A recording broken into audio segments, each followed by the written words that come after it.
आणि बकरी ईदच्या पार्श्वभूमीवर कल्याणमध्ये सुद्धा मोठी सुरक्षा व्यवस्था तैनात आहे। ऐतिहासिक दुर्गाडी किल्ला परिसरामध्ये पोलीस बंदोबस्त तैनात आहे। कायदा आणि सुव्यवस्था राखण्यासाठी पोलीस सुद्धा सज्ज झालेले आहेत।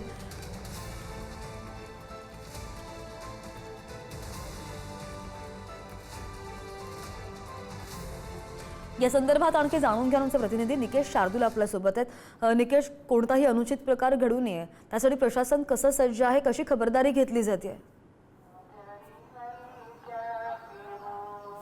नक्कीच श्रद्धा, सकाळी 7ची वेळ आहे आणि 7चं जी पहिली मुस्लिम बांधवांची ईदनिमित्त जी पहिली नमाज अदा करण्याची वेळ जी आहे ती झालेली आहे आणि त्यानिमित्त दुर्गाडी किल्ल्याच्या अगदी बाहेर हजारोंच्या संख्येने मुस्लिम बांधव जे आहेत ते ईदच्या निमित्त नमाज अदा करण्यासाठी येत असतात आणि त्यावेळेला कुठल्याही कायदा सुव्यवस्थेचा प्रश्न निर्माण होऊ नये यासाठी मोठा पोलीस बंदोबस्त जो आहे तो लावण्यात आलेला आहे। गेल्या अनेक वर्षांपासून हा पोलीस बंदोबस्त जो तो ईद निमित्त लावलेला पाहायला मिळतो। त्याचं मुख्य कारण म्हणजे हा जो समोर जो आपण पाहताय तो दुर्गाडी किल्ला आहे आणि त्याच दुर्गाडी किल्ल्यावरती दुर्गाडी देवीचं मंदिर आहे आणि दुर्गाडी देवीच्या मंदिराच्या अगदी मागे एक मस्जिद आहे आणि या मस्जिदमध्ये मुस्लिम बांधव जे आहेत ते नमाज अदा करण्यासाठी येत असतात आणि त्या दरम्यान दुर्गाडी देवीचं मंदिर जे आहे ते पूर्णपणे हिंदू धर्मियांसाठी पूर्णपणे बंद करण्यात येत असतो आणि याचाच कुठेतरी निषेध करण्यासाठी आणि याचाच विरोध करण्यासाठी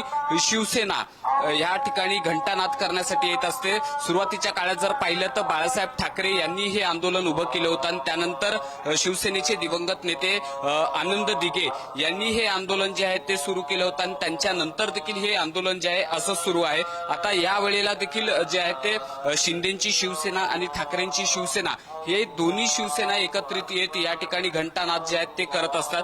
त्यामुळे या ठिकाणी मोठा पोलीस बंदोबस्त जो आहे तो लावण्यात आलेला आपल्याला पाहायला मिळतोय। असाच बंदोबस्त यावेळी देखील लावण्यात आलेला आहे। या ठिकाणी आता जर दृश्य पाहिले तर मुस्लिम बांधव जे आहेत ते नमाज अदा करण्यासाठी या ठिकाणी पोहोचलेले आहेत।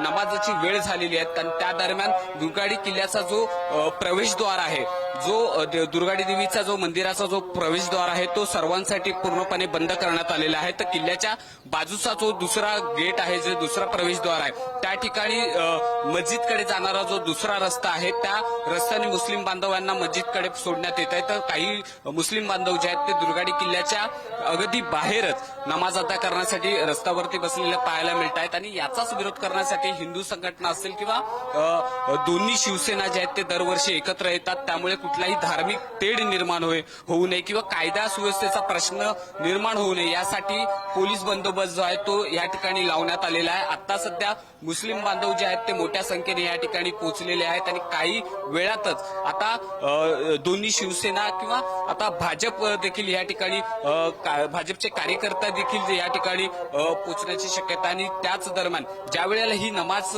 पूर्ण पठण होईल त्यावेळेला दोन्ही शिवसेनेकडनं जे आहेत ते या जी बॅरिकेटिंग जी समोर आपण पाहताय त्या बॅरिकेटिंगच्या बाहेरच दोन्ही शिवसेनेकडनं जे आहे देवीची आरती जी आहे ती केली जाते। घंटानाद जो आहे तो दुर्गाडी देवीच्या नावाने जो आहे तो केला जातो आणि हा जो वाद आहे तो गेल्या अनेक वर्षांपासून या ठिकाणी पाहायला मिळतोय।